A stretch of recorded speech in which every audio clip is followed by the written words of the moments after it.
విన్భక్తి ప్రేక్షకులందరికీ నమస్కారం. మనతో పాటుకున్నారు ప్రముఖ ఆధ్యాత్మికవేత్త, తంత్ర సాధకులు బ్రహ్మశ్రీ సుభాష్ శర్మ గురువు గారు ఉన్నారు. మాట్లాడదాం. నమస్కారం గురుగారు. శ్రీమాత్రే నమః. గురుగారికి ఏకాదశి వస్తుంది, ముక్కోటి ఏకాదశి. ఆ రోజు ప్రత్యేకత చెప్పి ఆ రోజున అందరూ ఎలా వినియోగించుకోవాలి? తప్పకుండా తెలియజేస్తున్నాము. ముందుగా ప్రేక్షకులందరికీ శ్రీమాత్రే నమః, శ్రీ గురుభ్యో నమః. నమో దేవ్యై మహాదేవ్యై శివాయై సతతం నమః. నమ ప్రకృత్యై భద్రాయై నిహతాం ప్రణతాస్మిత. ముక్కోటి ఏకాదశి పరమ పవిత్రమైనటువంటి రోజు. ముక్కోటి దేవతలు కూడా సందర్శించేటటువంటి వాడు.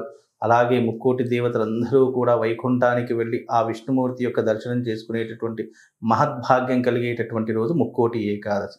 అంటే ఆ రోజు ఉత్తర ద్వార దర్శనం జరుగుతుంది. అంటే ఆ యొక్క పరమాత్ముడైనటువంటి మనకు కలియుగ ప్రత్యక్ష దైవము వెంకటేశ్వర స్వామి ఆలయమైన ఉత్తర తిరుపతి క్షేత్రం నందు, అలాగే తిరుపతి క్షేత్రమునందు, ఇలా అనేకమైనటువంటి వైష్ణవ దేవాలయాల్లో స్వామివారు ఉత్తర ద్వార దర్శనంగా అందరికీ కూడా దర్శనం ఇచ్చేటటువంటి అపూర్వమైనటువంటి రోజు ఈ యొక్క మనకు వైకుంఠ ఏకాదశి, ముక్కోటి ఏకాదశి పిలుస్తాం. ఆ రోజున పరమ పవిత్రమైనటువంటి రోజుగా భావిస్తూ ప్రతి ఒక్కరూ కూడా స్వామివారి యొక్క దర్శనం చేసుకోవడానికి ఎంతో మంది భక్తులు ఆ యొక్క ఆలయానికి వెళుతూ ఉంటారు. అయితే ముక్కోటి ఏకాదశి రోజున కూడా చేయవలసినటువంటి క్రతువులు చాలా మట్టుకు మన సనాతన ధర్మంలో అందించడం జరిగింది. ముక్కోటి ఏకాదశి నాడు తప్పకుండా స్వామివారికి మనం చేయవలసినటువంటి కైంకర్యాలు, క్రతువులు కొన్ని ఉంటూ ఉంటాయి. అవేంటంటే ఉదయాన్నే నిద్రలేవడం. ముక్కోటి ఏకాదశి నాడు ఎవరైతే ఉదయాన్నే లేచి అంటే సూర్యోదయానికి బ్రహ్మ ముహూర్తంలో లేస్తారో వాళ్లకు ఆ భగవంతుడి యొక్క అనుగ్రహంతో పాటు విశేషంగా స్వామివారి యొక్క అనుగ్రహం లభిస్తుంది. అలాగే ఆ రోజున తప్పకుండా వైష్ణవ క్షేత్రాలకు వెళ్ళి దర్శనం చేసుకొని రావాలి.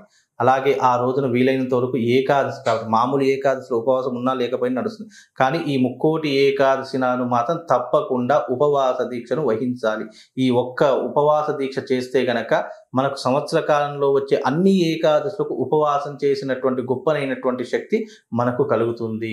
అలాగే ఉపవాస దీక్షతో పాటు ఈ యొక్క ముక్కోటి ఏకాదశి నాడు తప్పకుండా ఇంట్లో స్వామివారికి పిండి పదార్థాల నైవేద్యాలు లేదా ఆవు పాలతో చేసినటువంటి నైవేద్యాలు స్వామివారికి సమర్పించుకోవాలి. అలాగే ఆ రోజున ఇంట్లో సాంబ్రాణి ధూపం వేసుకోవాలి. ధూపము, దీపము, నైవేద్యం ఇవి ప్రతి ఒక్కరి ఇంట్లో చేయవలసినటువంటి ప్రధానమైనటువంటి క్రతువులు. ప్రతి ఒక్కరూ మన హిందువులు సనాతన ధర్మంలో ఉండే ప్రతి ఒక్కరూ కూడా ఆ రోజున చక్కగా విష్ణుదేవుడి యొక్క పటాన్ని ముందర పెట్టుకొని దాని ముందర పూలు, పళ్ళు, తమలపాకులు, కొబ్బరికాయలు ఇలాంటివి ప్రసాదాలుగా నైవేద్యంగా సమర్పించి ఆ రకమైనటువంటి పిండి పదార్థాలను కూడా నైవేద్యంగా సమర్పించి దీపాలు వెలిగించి స్వామివారి యొక్క విష్ణు సహస్రనామ పారాయణం చేసిన, అలాగే స్వామివారి యొక్క అష్టోత్తరం చదువుకున్న లేదా స్వామివారిని అర్చనాది క్రతువులు మనం చేసిన విశేషమైనటువంటి పుణ్య ఫలితంతో పాటు ఇంట్లో ఉన్నటువంటి నెగిటివ్ ఎనర్జీ వెళ్ళిపోతుంది. అలాగే మన ఇంట్లో ఎప్పుడూ కూడా ఆరోగ్యాదులు ఇలాంటివన్నీ కూడా సమృద్ధిగా ఉండాలి అంటే ఇంట్లో ఆ రోజున ఈ రకమైనటువంటి పద్ధతిని చేసుకోండి. అలాగే వైకుంఠ ఏకాదశి కాబట్టి తప్పకుండా గోవింద నామాలు చదువుకోవాలి. వీలైనంత వరకు ఆ రోజున స్వామివారికి తప్పకుండా దర్శనం చేసుకొని రావాలి. ఎందుకంటే ఆషాఢ శుద్ధ ఏకాదశి రోజు నిద్రలోకి వెళ్ళి ఈ ముక్కోటి ఏకాదశి పౌషమాసంలో వచ్చే ముక్కోటి ఏకాదశి రోజున స్వామివారు నిద్రలోంచి లేచేటటువంటి సమయము. ఆ రోజున స్వామివారు ఉత్తర ద్వారం గుండా స్వామివారి యొక్క ముఖం కనిపిస్తుంది కాబట్టి స్వామివారు ఆ యొక్క స్వామివారి యొక్క దర్శనం చేసుకుంటే చాలు ఎన్నో జన్మల యొక్క పాపాలు తొలగిపోతాయి. అలాగే అప్పుల బాధలు ఉన్నటువంటి వారికి, ఎందుకంటే ఉత్తర దిక్పాలకుడు ఎవరు అంటే కుబేరుడు అని చెప్తాం. అలా ఉత్తర ద్వార దర్శనం చేసుకుని స్వామివారిని ఎవరైతే దర్శిస్తాడో అలాగే అప్పులన్నీ తీరిపోయి అష్టైశ్వర్యాలతో తురతూగుతారని కూడా శాస్త్రంలో చెప్పడం జరిగింది. ఎందుకంటే చాలా మట్టుకు మనం వినే ఉంటాము, వెంకటేశ్వరుడికి సైతం అప్పు ఇచ్చేటటువంటి వాడు కుబేరుడు అప్పు ఇచ్చాడు, ఇప్పటికీ ఇంకా వడ్డీ వసూలు చేస్తున్నాడని చెప్పి చాలా ఇప్పటికీ తిరుపతిలో వింటూ ఉంటాము. అంటే ఈ ఉత్తర ద్వార దర్శనం చేయడం వల్ల ఎవరికైతే రుణ సమస్యలు ఉన్నాయో అలాంటి వారికి పూర్తిగా రుణ విముక్తిని కలిగిస్తాడు అని చెప్పేసి కూడా వెంకటేశ్వర స్వామి కుబేరుడికి వరం ఇస్తాడట.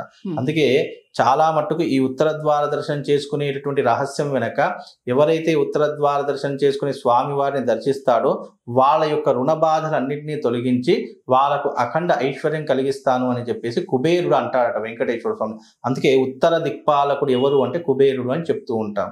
కాబట్టి ఈ దర్శనం చేసుకున్న విశేషమైనటువంటి పుణ్య ఫలితం కలుగుతుంది.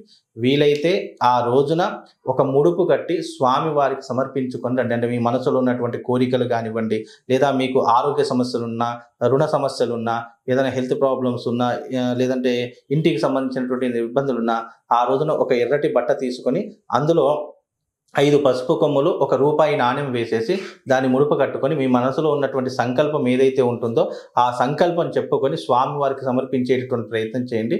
ఆ రోజున ఎవరైతే ముడుపు సమర్పిస్తారో వాళ్లకు తప్పకుండా అనుకున్నటువంటి కోరికలన్నీ నెరవేరి వాళ్లకు ఆ యొక్క పరమాత్ముని యొక్క సంపూర్ణమైనటువంటి అనుగ్రహం కలుగుతుందమ్మా. చాలా వివరంగా చెప్పారు గురుగారు. నమస్తే. శ్రీమాత.